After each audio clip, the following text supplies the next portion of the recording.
I, female 40, have not heard from any of my family members for the last 10 years. 10 years back, I wouldn't have imagined living a life like this. Now, I live in my apartment with my cat, Sushi. Sometimes when I miss my parents, I stalk them on Facebook. I have made no attempts to contact them since I knew that they wouldn't like it. But some developments that happened today have left me confused. My father died when I was 9. He was a power line technician and died working his job. My mother remarried 2 years later. That's how my stepfather and my stepsister Melissa, female 42, entered our lives. Melissa was 2 years older than me. Growing up, she was everything I wanted an elder sister to be. She was brilliant in academics and sports. She was very outgoing as well. I grew up just like her. We both had a very healthy school life. The love I had for her was mixed with an element of fear and respect. There were two reasons for this. One, she was my elder sister, and two, she was someone I looked up to. She was the favorite of my parents as well. I had no complaints about it.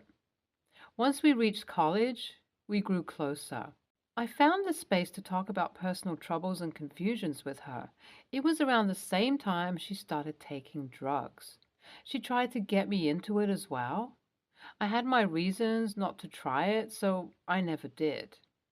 The main argument my sister used to encourage me to drug use was how she was successful in her life even after doing drugs. I was convinced by her statement because she was performing well like she used to. But after a few months, her life started to show the impacts of unchecked drug use.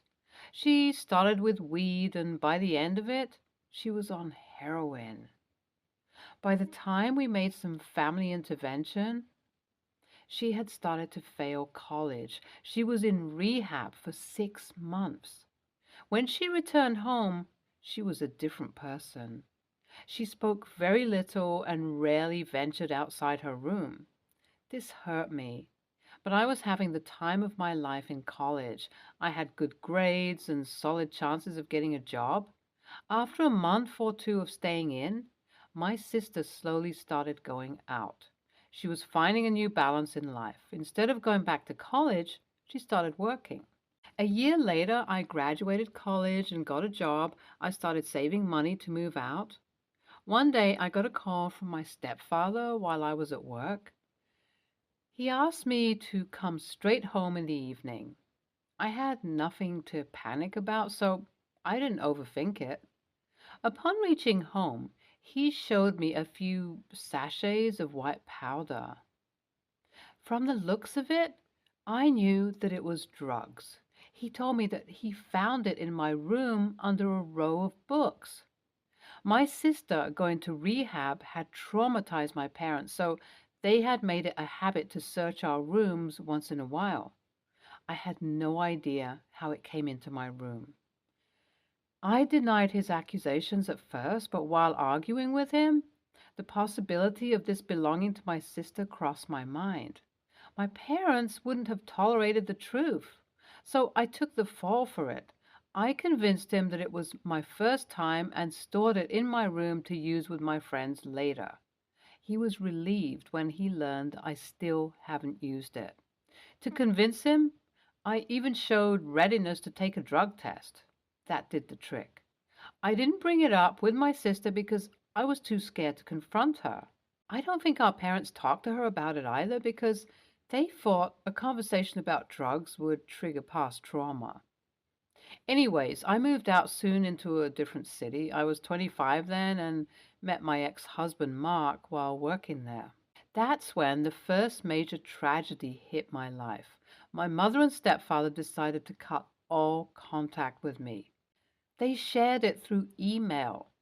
The reason they stated was my presence in the family would deteriorate my sister's mental health.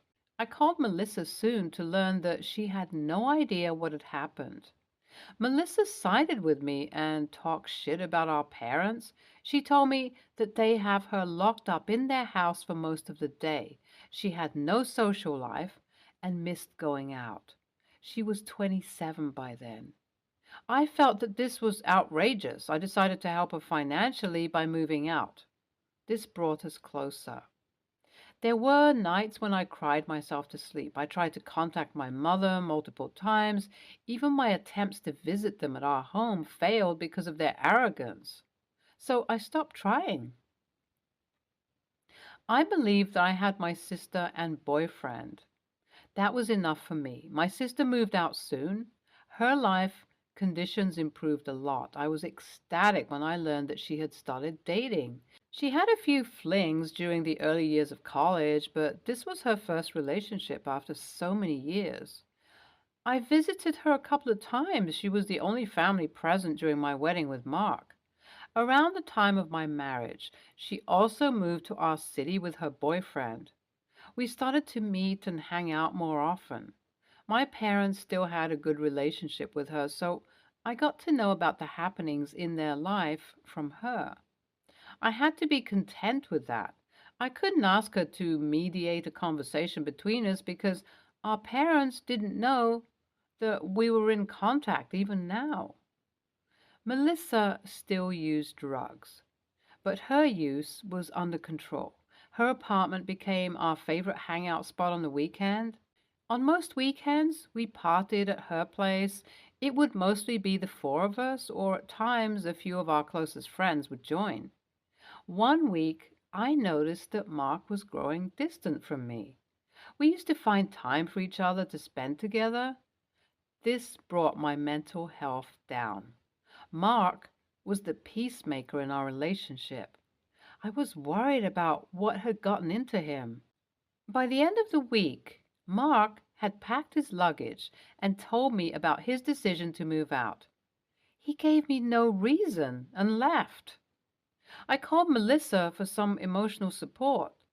She declined my calls initially, but after a while, she called me back and shouted at me for ruining her relationship. I was losing the closest people I had in my life on the same day. I was lost with the lack of information. All I could do was lie on my bed and cry for hours. If there's one thing that I learned from the experience I had with my parents, it was that in life you are always alone. So I decided to make the first move. In 1 month, I filed for divorce from my husband and made a transfer request with my company. I was sent to another city and decided to start afresh. I had trouble trusting people, so I made very few friends. After 3 years, I got a cat. I named her Sushi. She's the only soul I trust in this world. Today, I got a call from Mark. I was surprised. I had nothing against him. I have accepted the fact that Mark might have felt exhausted in our relationship. I was happy that he left immediately without dragging it into an unhealthy relationship. We started talking, and at one point he asked me whether it would be triggering to talk about a few things that happened in the past. I was okay with it. Then he narrated a list of incidents that completely changed the way I looked at my life. Melissa was at the center of all this. Mark was approached by Melissa's old boyfriend on Facebook a few days ago. He told him how difficult it was for him to deal with his guilt, the guilt of ruining our marriage. He talked about a side of Melissa that I didn't know existed. She was pure evil. By the time she had gotten out of rehab and slowly gotten her life back on track, I had moved far ahead and got a job in a well-paying company. That was the point where her jealousy began. She felt that our parents were just protective of her and I was their favorite. She was the one who placed a sachet of drugs in my room for my father to find. After what had happened to Melissa, my father has aggressively opposed drug use. But their decision to go no contact with me came much later. Melissa's therapist told my parents that I was the one who first gave weed to her while we were in high school. She told her that my presence triggered Melissa. This made my parents furious, and they decided to go no contact with me for the sake of their daughter. But being the person she was, she used this window in my life to make me dependent on her. That's when she met her boyfriend, who dealt with drugs every now and then. They had a very toxic relationship on the inside. Melissa was the one in control of everything. She shared all her strategies with him. Melissa and my husband were the only people who had access to mobile phones. So one night, while I was passed out drunk at her house, she took my phone and her boyfriend's phone and created a text conversation between us. Her boyfriend was on board with this. She then deleted the chat from my phone. The day after she informed my husband that she doubted whether something was happening between me and her boyfriend. That was during the last week of my life with Mark. She faked a breakup in front of Mark and invited him over to go through her boyfriend's phone. He went over there to see the text and was heartbroken. I was shocked to learn about all this. Mark then gave me a heartfelt apology. He asked me if it would be possible to meet me. We both knew that our marriage was special. He wants it back now. I told him that getting back would be impossible as I found more comfort in my solitude now. Then I cut the call. He has called me multiple times now. Am I the a-hole for denying my ex-husband one more chance after 10 years because he apologized for the misunderstanding that led to our divorce? Update 1. 2 days have passed. The amount of anger and contempt I feel towards Melissa is unfathomable. I hate her. With all my heart, I still have no idea where she is. If I had some access to her, I would call and shout at her. Update 2. My parents have shamelessly reached out to me after all these years. They told me that they learned about their mistakes a couple of years ago, but were hesitant to approach me. What made me angry was that Melissa was still living with them. They didn't kick her out even after learning about what she did to me. They repeated the same things my ex-husband told me in the name of apology. But their overprotectiveness towards Melissa let her manipulate them easily. I was not ready to forgive them for this. Update 3. I had to make a tough decision. I'm sure that in my life ahead, I won't be making any great relationships. I never put any effort into it. The only way to have some people in my life was to return to old relationships. Now was the time because both my parents and ex-husband were ready to embrace me. But I decided that living a lonely life was better than being with people who left me when I needed them most. Sushi is enough for me at this point in life. NTA. Your ex-husband was gullible enough to fall for her. That was his mistake. He got back to you to apologize and you accepted his apology.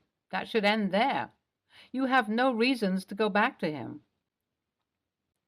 NTA. It would be exhausting to reignite a relationship that ended 10 years ago. From your post, I understand you're living in a different place than your ex-husband. Your instincts won't let you trust him as he left you the first time without any reason. Maybe he hates confrontations, but he did not give you time and space to explain yourself. That's a huge red flag. Next story. I'm 35. My brother-in-law, 37, is known for impulsively spending frivolously on things for himself and does not have the money for, most recently, a pizza oven, paddleboard, and other costly non-essentials. He very much tries to keep up with the Joneses as well. Anything he gets is because he saw someone else buy it because it's trending. He's up to his eyeballs in debt, not making money at his commission job and currently fighting for his sobriety against a decade-long cocaine addiction that he successfully hid from his wife until a few years ago. I honestly believe his brain is stuck with cocaine impulsiveness, but he swears he doesn't need rehab or therapy to fix his issues. He has a nice truck with a $600 a month payment that his wife, my sister, 36, makes the payments on. Meanwhile, she drives herself and their baby around in the same car she had since high school. It's a tin shitbox that isn't up to today's safety standards. Brother-in-law hit me up about wanting to buy a Rolex and wanted some advice about buying one. I sold them for a long time. At that point, I carefully worded my response and advised that luxury watches are for people who can afford them after everything else is taken care of, and he needs to prioritize his family before buying one. I also mentioned that, in my experience, the people who can truly afford a Rolex could also flush the cost of one down the toilet and not be impacted even slightly, and that we're not in that economic class of people. I've seen people overextend themselves on these watches just to be able to flex, and that's exactly what he's doing. I perhaps went too far by saying if he has money for a Rolex, then he has money to put his wife and baby in a safer car that was built in this century. He got upset because I didn't tell him what he wanted to hear. But I meant what I said, and there is no one else there to save him from himself. His wife is trying to be very supportive of him and his recovery and usually goes along with his impulse buys because it reduces their fighting and the money isn't going towards cocaine. It's not my business, but I worry for my little nephew and considerably less my sister who enables him. I'll accept the a-hole designation if I cross the line here. NTA. Sometimes people need to hear the truth. But in future, I wouldn't talk about anything you have experience with. Just say, I'm not comfortable discussing it. Anything you say, he will use as a reason to indulge himself. Just gray rock him every time. You should also consider, if you haven't already, offering to help your sister find a therapist for herself. She needs a reality check if she's driving her child around in an unsafe car while paying for a nice car for your brother-in-law. NTA, you were brutally honest and blunt, but he asked for your opinion. If he didn't want to hear it, he shouldn't have asked. NTA, if you can't buy two Rolexes, you shouldn't buy one. Dude's acting like a kid with money to burn because he's been enabled. You were right to call him out. Your sister has some ownership too. Instead of tightening the purse strings like she should, she enabled his behavior to keep the peace. It's good that you called him out, but he's not the only one you should have a conversation with. Next story. My brother has a girlfriend with a really annoying habit. Whenever someone brings up any topic that involves something happening in the future, she always responds with some variation of, well, the world is going to end by then anyway.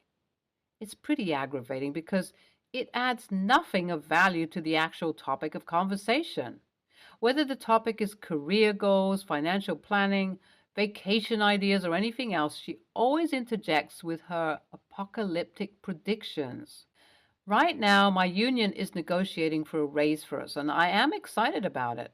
I was telling my brother and sister about how excited I am and how I intend to put the money towards my retirement savings. Again, brother's girlfriend interjected that none of us will live to see retirement, so it doesn't matter. I got annoyed and snapped at her, saying, Hey, learn a new song. This one is played out. My brother's girlfriend was offended, said I was rude, and asked for an apology. I said that I disagreed, thought she was the rude one, and would like an apology myself. My brother told me to climb off my high horse and chill. My sister said that she was also tired of the non-stop gloom and doom and would like a reprieve. My brother's girlfriend said, I see how it is, and left with my brother. My brother said I was needlessly antagonistic. He said his girlfriend can't relate to topics like that because she has a non-traditional job, Etsy store, but wants to have a meaningful contribution to the conversation.